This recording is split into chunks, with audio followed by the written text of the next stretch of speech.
That's how I highlight my hair at home, so let's go straight to the business. The main and the most important thing is just section your hair correctly. So I'm trying to section it as precise as possible, because otherwise it will be kind of hard for me to foil it. As I'm doing a little touch up right now, I'm doing a few foils in the back of my head and some kind of balayage technique, and a side section, and the top one will be done with a special comb for highlights. After I prepare all the tools I need and I'm done with the section, I can go ahead and mix the bleach, because if I'm mixing it too early, it'll kind of swallow and lose all the properties I need. And I'm always mixing a small amount of powder, like 10 grams every time I need, because I like the consistency of it to be like a yogurt, because if it's gonna be too runny, it is gonna be dripping on my previous highlights, and I don't want this bending to be a stress zone and to lose all my hair. As you can see already, along my hairline I'm trying to make small sections because I want it to be seamless in the front, and after that I go horizontally with longer sections, but still trying to keep them thin, because if I'm going too thick, it won't develop evenly and I'm gonna have a lot of spots, which I don't want. Now I'm gonna show you how I section my highlights with this special comb that I got from my home country, but I think you can find them in every hair supply store, and I really like it because I know that every stand will have like 60% of highlights and 40% of natural light. The bottom section goes in a clip, so it won't bother me while I'm highlighting the top section. And here comes the big surprise, because I took some bigger section of the hair in the back of my head. I felt like the strands weren't saturated enough, so I had to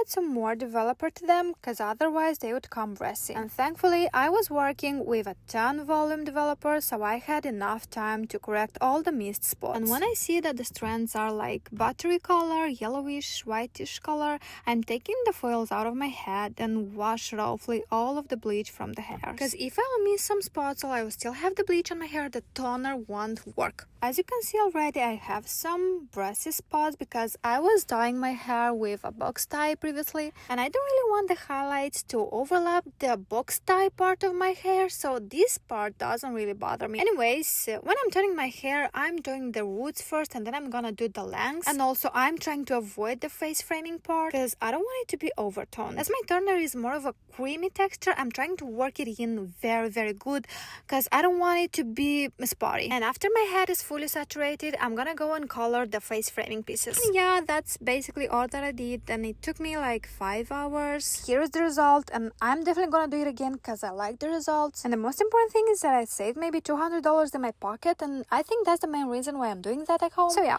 thank you, bye.